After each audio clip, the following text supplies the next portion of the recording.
Nuestra historia comienza en Ancona, donde Giacomo Casanova, conocido por sus innumerables aventuras amorosas, conoció a un joven llamado Bellino.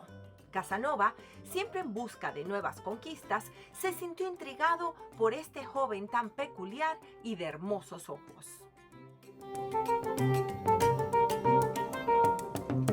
Hola amigos, soy Raquel Fournier y están en De Plástico No Somos.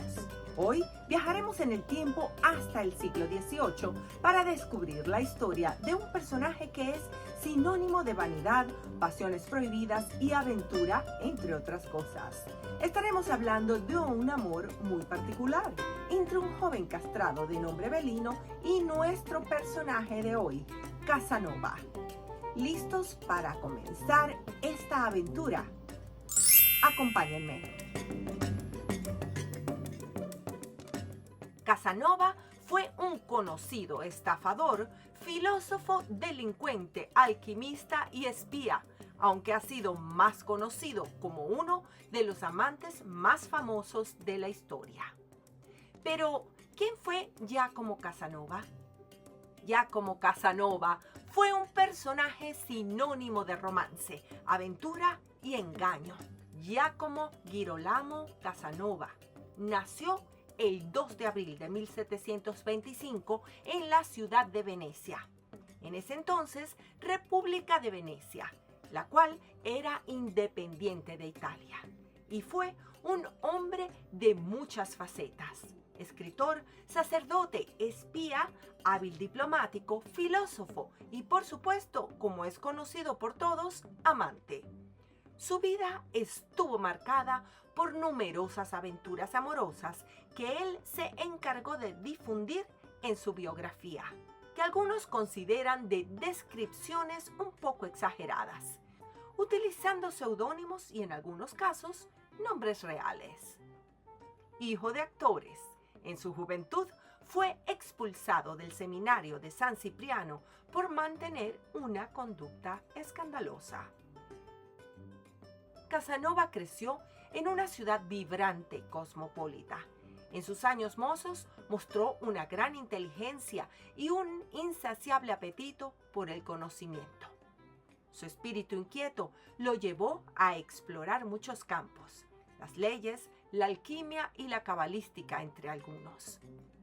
Sin embargo, su verdadero talento residía en su habilidad para conectarse de una o de otra forma con las personas, y la cual era su mejor aliada tanto en los negocios como en sus conquistas. Después de un tiempo al servicio del abad Gozzi, fue violinista en Venecia y se unió a la orden masónica en Lyon en 1750. En Cesena, Italia, Casanova conoció a Henriette, cuyo verdadero nombre probablemente era Adelaide de Guédin, considerada a menudo el verdadero amor de Casanova. En ese entonces, Casanova tenía 23 años. Henriette, infelizmente casada y quizás 10 años mayor que él, tomó su destino en sus manos y decidió dejar a su marido. Ella era una mujer inteligente y hermosa. Su relación fue breve pero intensa, y Casanova siempre la recordó con gran afecto, aunque ella terminó la relación a los pocos meses. Y me pregunto, ¿sería esta la razón por la cual nunca la olvidó?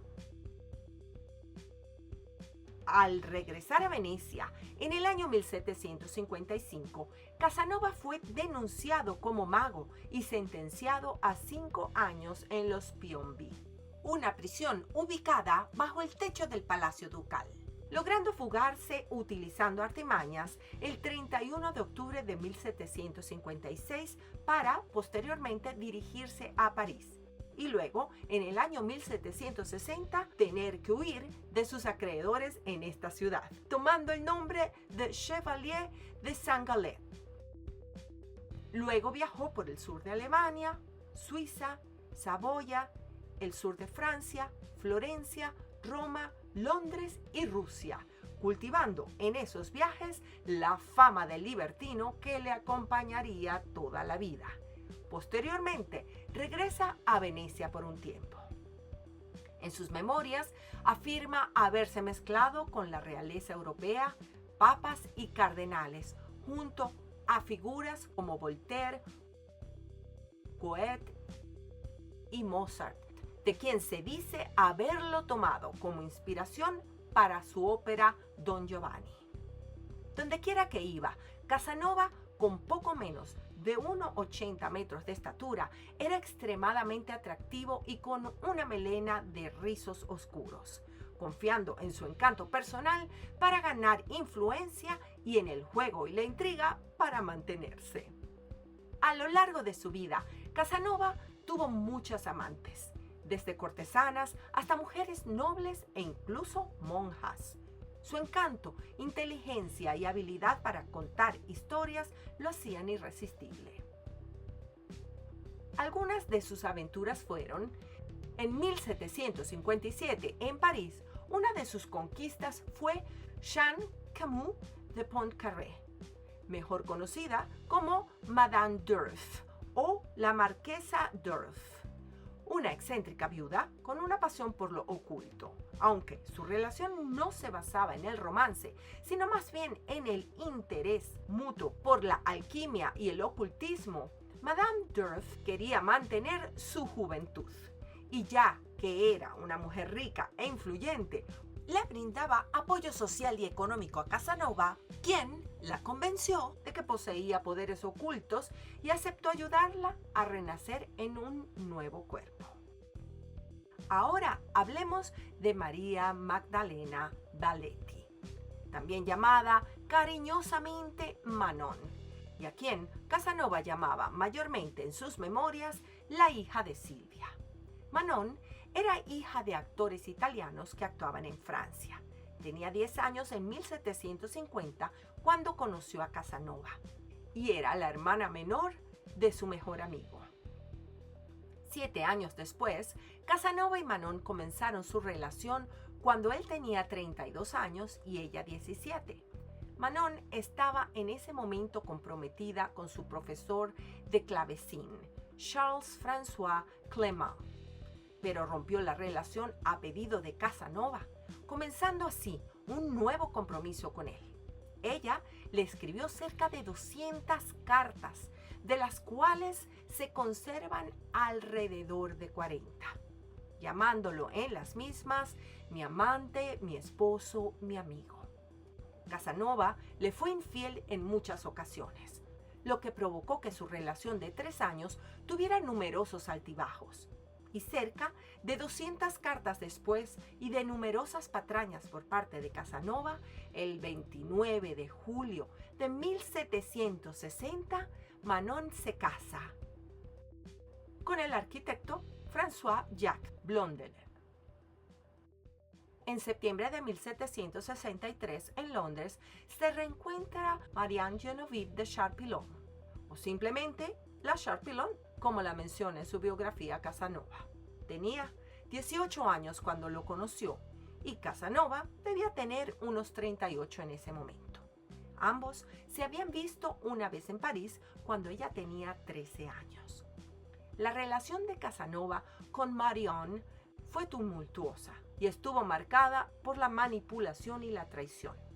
A pesar de las dificultades, ella le dejó una impresión duradera, por decirlo menos. Casanova debió sentirse burlado, así que compró un loro y lo enseñó a decir en francés: La Charpillon es una puta más grande que su madre, convirtiéndose en tema candente de conversaciones en la ciudad. Finalmente, el loro es comprado y entregado a Marianne, quien le retorció el cuello. Estas mujeres, entre otras, contribuyeron a la compleja y multifacética vida romántica de Casanova. Pero volvamos al principio de sus más escandalosos amoríos. Entre los años 1550 y 1650, las muchachas aristocráticas tenían más probabilidades de convertirse en monjas que en esposas. Esto resultaba por la falta de parejas adecuadas de clase alta, así que las jóvenes eran enviadas a conventos. Estas mujeres, que habían crecido en el convento, algunas desde muy temprana edad, se sentían frustradas por estar literalmente encerradas y aisladas en una vida que no habían escogido. Generalmente no sabían nada sobre la vida, la sociedad o los hombres, lo que las exponía a abusos y engaños a manos de seductores. Y aquí la historia converge con la de Casanova, quien escribió lo siguiente en sus memorias. Las monjas, o al menos las de ciertos conventos, son alegres libertinas que no hacen ningún mal y hacen todo el bien que pueden. Si no cumplen un voto de castidad obligatorio, no es culpa suya, sino de los padres que las empujaron a la clausura y de las personas que pensaron en hacer un voto tan aburrido. Sus intrigas son generalmente amoríos y tienen un carácter muy agradable. Queriendo Casanova decir con esto que estas monjas no lo eran de vocación, sino de obligación. Entre sus intrigas amorosas más destacadas con monjas, a mediados del siglo XVIII, Casanova menciona a un par de ellas pertenecientes al convento de la iglesia de Santa María degli Angeli, en la ciudad de Murano de Venecia, identificándolas solo por sus iniciales MM y CC. Hasta que en 1968, ¿adivinen qué? Los investigadores establecieron que estas iniciales correspondían a Caterina Capretta y Marina María Morosini. Casanova acudía a misa en esta iglesia con regularidad para que lo vieran, aunque no siempre podía hablar con ellas.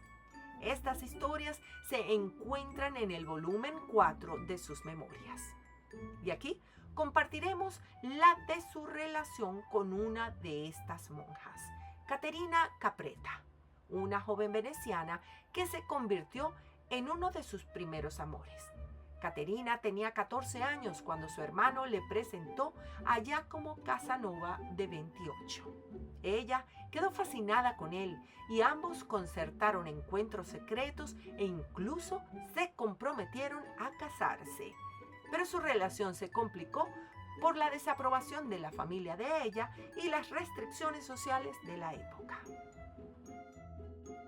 Ahora nos adentraremos en una de las conquistas más peculiares de nuestro personaje de hoy. En el segundo volumen de su autobiografía, Casanova comparte con el lector la historia de su atracción por Bellino. ¿Quién fue Bellino? Bellino fue un castrati o castrado adolescente que viajaba con el teatro ambulante de su familia. Castrati, sí, oíste bien. Si no estás familiarizado con el término y tendencias barrocas del siglo XVIII, te recomiendo que veas nuestros videos 211 y 224, donde lo explicamos en detalle. En estos años, Europa se había vuelto loca por la ópera italiana y sus cantantes castrati. Los castrati eran hombres que habían sido castrados cuando eran niños preadolescentes y muchos de ellos fueron adorados por sus voces angelicales que eran al mismo tiempo muy potentes y que sustituían a las mujeres en la ópera e iglesias, ya que en esa época los teatros dentro del dominio político del Papa prohibían a las mujeres subir al escenario. En Venecia y otros centros musicales más progresistas, las mujeres ocupaban el lugar que les correspondía como cantantes, pero su paga era ínfima en contraste con los castrati estrellas.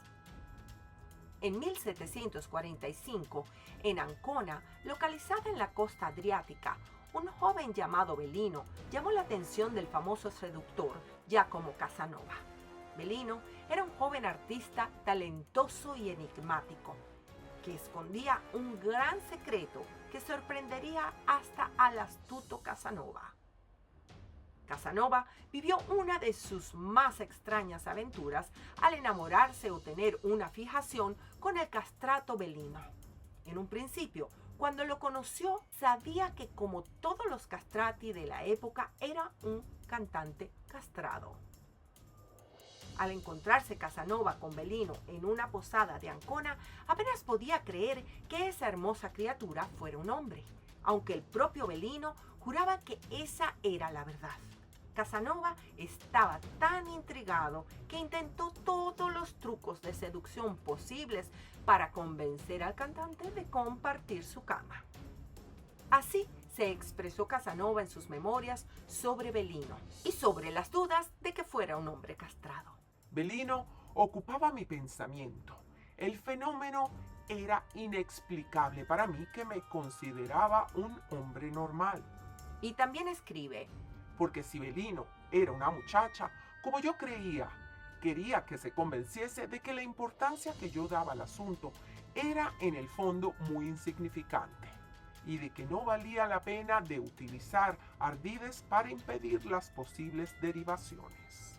Casanova invadió los pantalones de Bellino, por así decirlo, y descubrió un falso.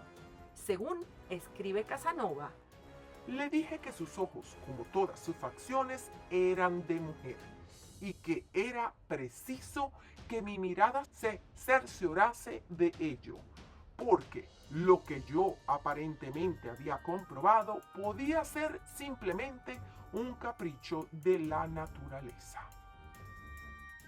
Finalmente, resultó que el castrati Bellino sí era una muchacha, que para poder trabajar tuvo que disfrazarse de hombre, haciéndose pasar por un castrati. Su nombre real, Teresa Lanti, o pudo haber sido Teresa Landi, nacida en Bolonia en 1731. Aunque también pudo haber sido Artemisia Lanti o incluso Angiola Calori, que más tarde alcanzó fama y fortuna en Londres en las décadas de 1750 y 1760, según el biógrafo de Casanova, Ian Kelly. A efectos de este video, la llamaremos simplemente Teresa. Así que Teresa en realidad se disfrazaba de hombre para sobrevivir como cantante. La razón era que si Teresa se hacía pasar por un hombre castrati, incrementaría las oportunidades de ganar un mejor salario. Salim Beni, un cantante castrado, en este caso un castrati real, de quien ella estaba enamorada, había sido su maestro de música, ayudándole a desarrollar su voz de soprano y convirtiéndola en su protegida. Casanova cuenta que su romance con Teresa duró lo suficiente para que ella quedara embarazada de su hijo, a quien ella crió como si fuera su hermano. Finalmente, se separan y Casanova dejó ir a Teresa a Nápoles, haciéndole saber que no podía negarle la carrera que se merecía, continuando así alegremente su camino. Teresa se casó y viajó por Italia cantando en importantes teatros de ópera. Unos años más tarde, Teresa y Casanova se encontraron una vez más, pero la magia había desaparecido. El matrimonio es la tumba del amor, escribió Casanova alguna vez. Casanova pasa sus últimos años desdentado, melancólico y como bibliotecario de Joseph Karl von Waldstein, un chambelán del emperador del castillo de Dux, hoy República Checa, donde pasó sus días escribiendo sus memorias, Historia de mi vida, la cual fue escrita en francés. Los estudiosos creen que algunas de sus historias, incluida la de Bellino, fueron solo invenciones del autor para crear más curiosidad con respecto a su obra, como se asevera en la biblioteca multimedia del Teatrale alla Scala. Casanova muere en 1798, fue enterrado en el cementerio de la iglesia de Santa Bárbara en las afueras de Dux, junto al lago. Y, para principios del siglo XX, su tumba ya estaba destruida. Casanova fue un hombre muy complejo, por decirlo menos, cuya vida sigue intrigando a muchos. Espero que esta mirada a su vida les haya resultado interesante. Si disfrutaron este episodio, recuerden darle un like y suscribirse a nuestro canal. Nos vemos en un próximo video. Soy Raquel Fournier y me despido, como siempre, recordándoles que de plástico no somos.